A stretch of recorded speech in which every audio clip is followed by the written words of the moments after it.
इंसानियत पर जो ये हमला हुआ है उसकी सूरत आज नहीं तो कल बदलेगी, बदलनी चाहिए। मैंने आज से पहले इस देश को इस तरीके से लाशों के ढेर में बदलते नहीं देखा। हम इतने असहाय कभी नहीं थे। एक देश के तौर पर, इंसान के तौर पर, डेमोक्रेसी के तौर पर हम पूरी तरीके से निकम्मे, भ्रष्ट और बर्बर साबित हो चुके। हम में से हर एक आदमी अपनी नजरों में गिरा हुआ है। हम सब किसी अदृश्य शक्ति की मदद के उम्मीद में हैं। ऐसा लगता है जैसे यहाँ कोई सरकार नहीं है, यहाँ कोई प्रधानमंत्री नहीं है, यहाँ कोई व्यवस्था नहीं है, यहाँ कोई अफसरशाही नहीं है और सबको अपने अपने हाल पर छोड़ दिया गया है। मैंने इससे पहले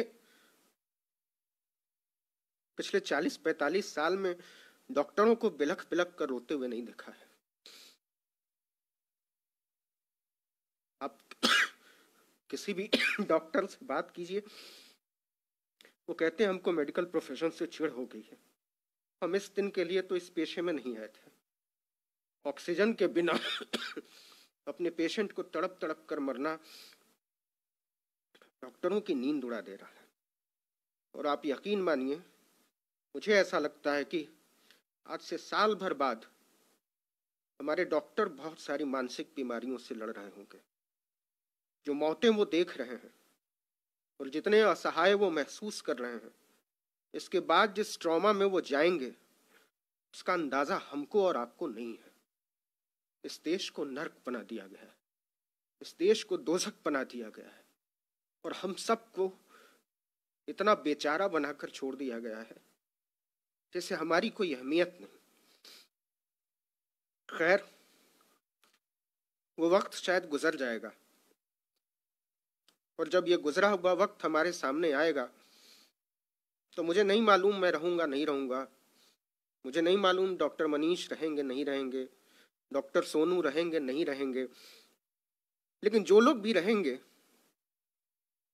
वो सोचेंगे कि इस दुनिया को और बेहतर होना चाहिए। वो सोचेंगे कि हमको हमारी आने वाली नस्लों के लिए मंदिर और मस्जिद के झगड़ों से ऊपर उठना चाहिए। वो सोचेंगे और सोचना चाहिए कि इस देश को मंदिरों, मजारों, मीनारों की जरूरत नहीं है। हमको सोचना चाहिए इस देश को अच्छे अस्पतालों की जरूरत है, इस देश को अच्छे स्कूलों की जरूरत है, इस देश को अच्छे मेडिकल कॉलेजेस की जरूरत है, अच्छे डॉक्टर, पैरामेडिक स्टाफ की जरूरत है, दवाइयों की जरूरत है, बिस्तरों और वेंटिलेटर की जरूरत है। ऐसा क्यों नहीं हो सकता कि इस देश के हर मंदिर की दौलत को अस्पतालों के हवाले कर दिया जाए? ऐसा क्यों नहीं हो सकता कि इस देश की हर मस्जिद को अस्पताल में तब्दील कर दिया जाए? ऐसा क्यों नहीं हो सकता कि इस देश में कोई मंदिर तब तक नहीं उठेगा जब तक कि उसके साथ 100 बिस्तर का अस्पताल नहीं बनाया जाएगा, उसके साथ कोई स्कूल अटैच नहीं होगा? हमको सोचना पड़ेगा।